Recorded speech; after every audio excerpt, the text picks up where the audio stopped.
Karen steals my dinner because I fed my baby. Ever since I had my son, my Karen of a mother-in-law has been hanging around my house. She and my husband are acting like her presence here is a gift, but she hasn't been helpful at all. The only benefit was the food she makes, but then she decided to eat my portion because I was too busy to come to the table as soon as she wanted. And it's not just my husband's mother that's a problem. He's starting to get worse as well. I gave birth to my son 5 weeks ago. My husband's mom has been camping in the living room ever since, and inviting people over, making a mess in the house, etc. I said nothing because if I opened my mouth, my husband would start scolding me and saying his mom is there to help and I should be grateful. What I did instead was ignore her and focus on my son. I handle feeding, diaper change, cleaning, and wiping. I only get a few hours of sleep, so my husband's mom isn't really helping with the baby. But I thought to myself, well, at least she cooks for us.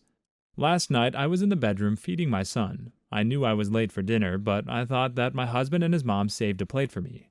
Once I got done with my son, I walked out of the room and saw my husband and his mom sitting and watching TV. I asked about dinner, and my husband said it was probably on the stove. As I was walking towards the kitchen, his mom loudly said that she didn't save me any food. I was absolutely shocked. I asked her why, and she simply said, "Well, we didn't see you at the dinner table, so I thought you weren't hungry." I lost it and yelled that I was feeding my son. Of course I was hungry. I was actually starving. She shrugged her shoulders and said it wasn't her fault that I didn't show up for dinner. But she knew darn well that I was with my son and hadn't eaten a thing in hours. My husband asked me not to raise my voice at his mom, but I told him that he saw what happened and didn't think about me being hungry and needing food. He lashed out, asking what the heck I wanted him to do, and I said, I don't know, maybe save some food for me? She defended him, saying it was selfish of me to basically berate him for eating his dinner after working for long hours at the police department. An argument ensued, and I went inside the bedroom, packed a small bag for me and my son, and called my brother to come take me to my mom's house. My husband blew up at me as I was making my way out. We argued at the door, and he told me that what I was doing was uncalled for and childish. I told him I couldn't take his mom anymore. He said I should be ashamed of myself for talking about her like that, after she literally put her life on pause so she could help me out. My brother came, and I got into the car and left. He picked up some food for me on the way, and I ate like a hungry bear. My husband never stopped calling, though. In his last text, he called me nuts and demanded I return today. But I said that I miss my mom, that I like it here in her clean home with her healthy food and would like to stay for a while. He's lost it and got his family involved, accusing me of keeping his son away from him and punishing him over food.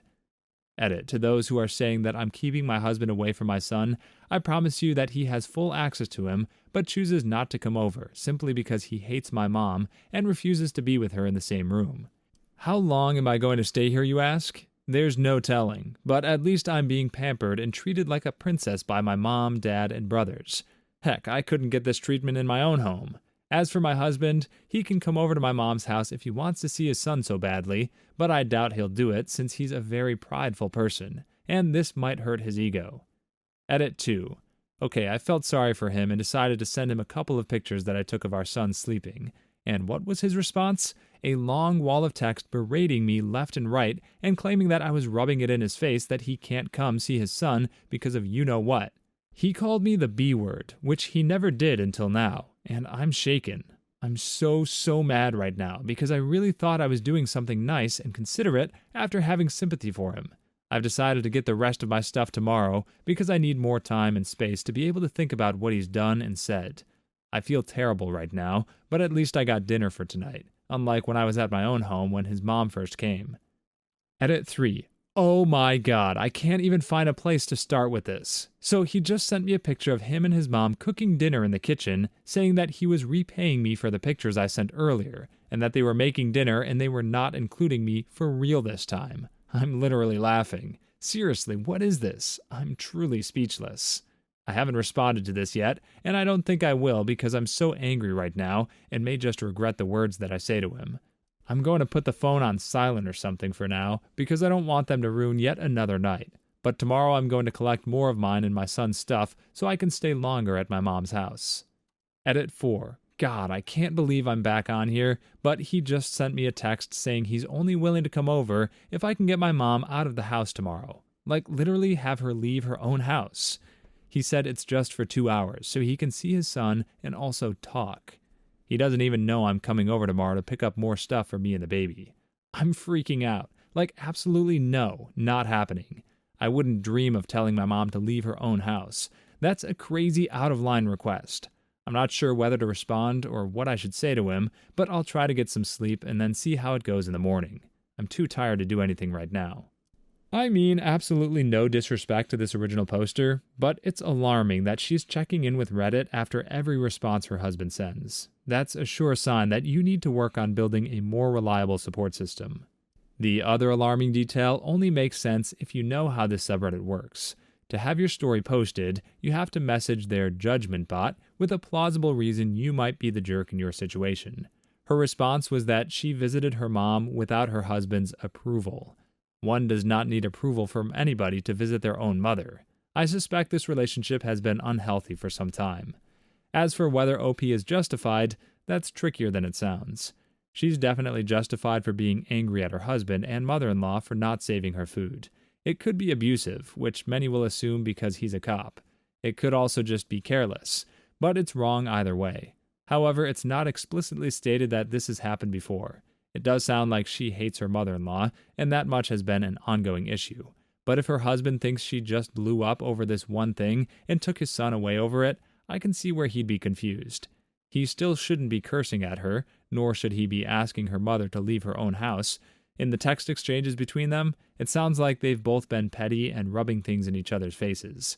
OP rubs in that her mom's house is cleaner, and the husband is sending pictures of food that OP claims wasn't healthy anyway. I sometimes wonder how couples who hate each other this much stay together long enough to have a child.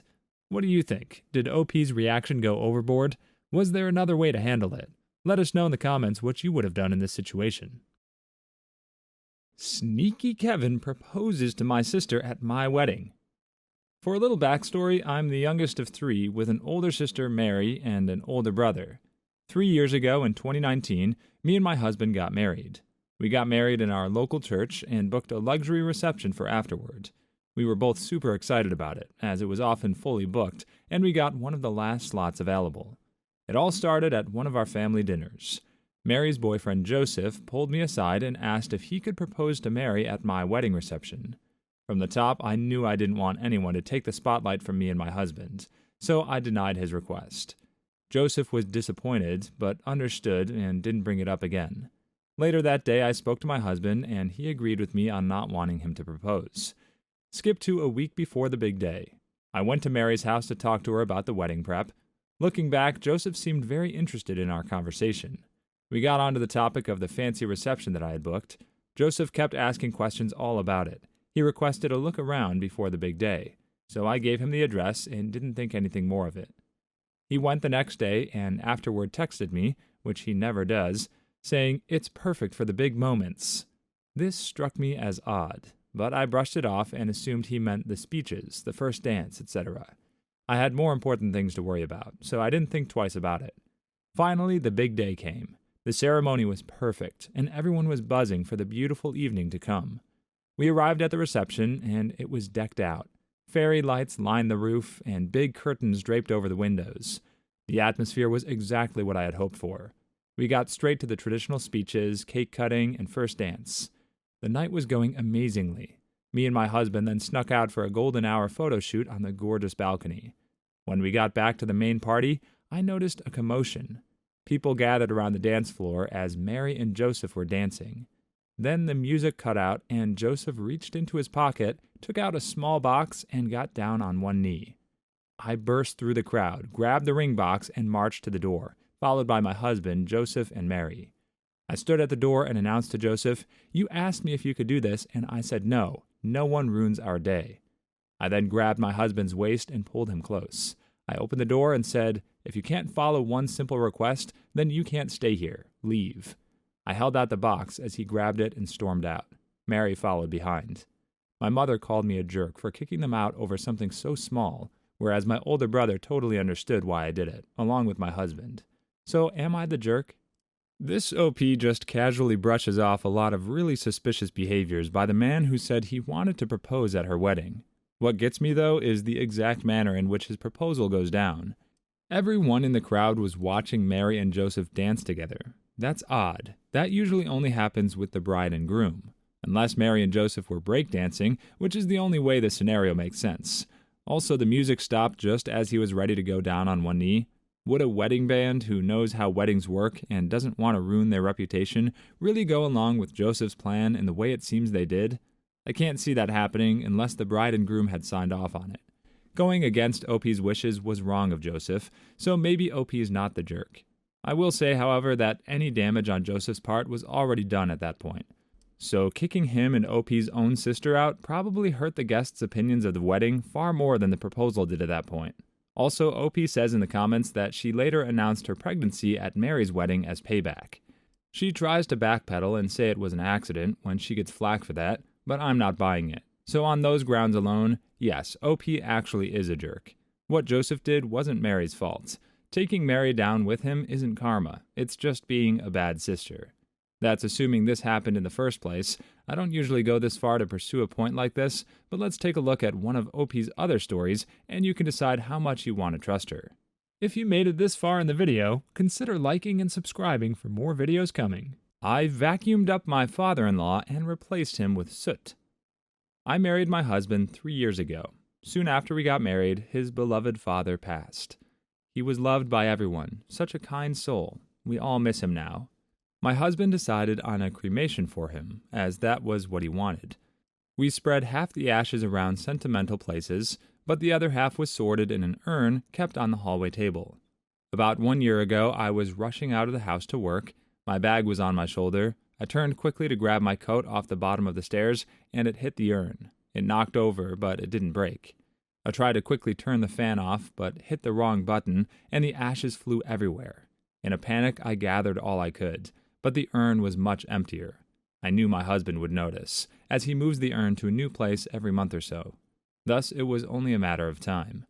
In a scramble, I poured the rest of the ashes into a tub, grabbed some more from our fireplace, then put the rest back on top. I then had to hoover the floor and change clothes. Just as I finished cleaning myself and everything else up, my husband unlocked the door and I had to play it cool. He came in and gave me a kiss, then smelled the air and said, "It smells a bit in here, darling. What have you been up to?" I said, "Oh, I had some time before work, so I got the fireplace clean. Ready to use tonight, maybe." He was fine with this answer and never questioned it again. To this day, he doesn't know that 90% of what he thinks are his father's ashes are actually ashes from our fireplace. So, let's break this down. The husband doesn't know OP's schedule, or he'd know that she's running massively late to work right now. She was already rushing, but then she had to effectively hide a body, change clothes, and clean the floors. Does her boss not ask why employees are late? Because I'd love to hear the story she told them. I imagine it was a good one, since this OP seems relatively familiar with Monty Python. Note that the urn didn't break, the lid simply came off. She didn't say the lid came off, but that's what she was thinking when she watched the Monty Python interview this post is based on. Terry Gilliam knocks over Graham Chapman's ashes, and someone runs from offstage to vacuum what the rest of the crew can't sweep under the rug. This isn't that unique. TV Tropes has a whole page called Ashes to Crashes about this sort of thing. I'm not saying it doesn't happen in real life, it just seems that OP's life tends to proceed in cinematic fashion more often than not. From this to that time, everyone stopped to watch an inappropriate proposal they didn't even know was about to happen. Do you buy into it? Have things like this happened to you? Let us know your thoughts and experiences down below. Boyfriend's roommates exile me for wanting to enjoy brunch. My boyfriend just graduated college and landed his internship. I went to visit him this week and made him a Sunday brunch. I understand he has roommates, and one, RC, is just rude. I was enjoying breakfast with my boyfriend, and RC comes in, making coffee and a breakfast. I told her that I was trying to spend some time with my boyfriend. She gets hostile and says, "Biscuit, I live here, and I have the right to use the kitchen." I was in shock and told her that was so rude. We just wanted privacy, and she said, "There are restaurants and hotels for that," and that maybe I need to try that next time and make sure I do the dishes before anything else. We left the dishes overnight from the night before and didn't think it was a big deal. but her and his other roommates are unhappy with us. I know he's been having a rough time being away from home, and it's his first stay in a large city. I told RC she was rude, and she said I could always leave if I didn't like it. My boyfriend said she's just like that, and I shouldn't expect them to let us have a private meal or not to use the kitchen when we're in it. I just wanted to have one morning to do something special, and I wanted him to stand up for me. He said that in the end, after I leave, he has to see RC every day, and I can't expect him to start a fight over my expectations. I said she called me a B-word, and he said RC calls everyone that, even him and the toaster. I didn't find it funny, so I left early and had to deal with changes to my plane ride and everything. My family and friends think I'm right, but my boyfriend told me his roommate said I can't visit anymore, and I have to stay someplace else. I'm being treated like I'm the bad guy. I was just trying to have a nice brunch with my boyfriend. Oh, honey, he didn't stand up for you because you're wrong. Your family and friends think you're right because they're your family and friends. Your boyfriend is the only one here who has to play nice with both sides. RC's not blameless. If you don't know somebody or what kind of language they use, don't assume you can use a word typically regarded as insulting and expect it to be okay. Granted, I don't think RC actually did expect it to be okay. That toaster explanation was probably just the boyfriend trying to be diplomatic. But OP's completely in the wrong for telling RC to stop making breakfast in her own kitchen. You don't have to go to a hotel to get privacy if you have roommates. But the decent thing to do if you want privacy is to run that by them ahead of time so they can reasonably plan around it. And if they're willing to do that for you, respect their space by not piling 2 meals worth of dishes in the sink. In an apartment with 3 or more people, you have to really stay on top of dishes to make sure someone doesn't have to clean up your mess before they can cook for themselves. Even if leaving them overnight would have been okay, and that's a big if depending on the roommates, cooking another meal before cleaning them was not. All that aside, this is my favorite post of the month. It's completely low stakes, nobody's getting abused or thrown out of a wedding, and this sort of dumb squabble is actually what this subreddit was made for. It was never supposed to be about Karens and petty revenge stories. So while we'll be back with some more overblown drama for you tomorrow, enjoy this nice, quiet dispute to finish off your day. Please leave your stories in the comments. I'd love to make a video of them in the future. Also, don't forget to like and subscribe.